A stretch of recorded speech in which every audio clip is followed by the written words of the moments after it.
Sốc người dân Afghanistan đu máy bay rơi xuống đất. Ngày 16 tháng 8, kênh truyền hình Al Arabiya đã chia sẻ một đoạn video gây sốc cho thấy khoảnh khắc các công dân Afghanistan rơi từ máy bay xuống đất gần sân bay thủ đô Kabul, sau khi họ đu vào một máy bay của không quân Mỹ để tìm cách rời khỏi Afghanistan.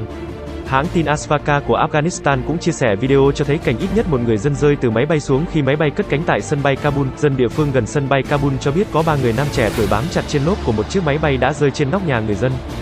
Một người dân địa phương xác nhận thông tin này và cho biết cú rơi của những người này đã gây ra tiếng ồn lớn và đáng sợ, hãng tin Asvaka chia sẻ.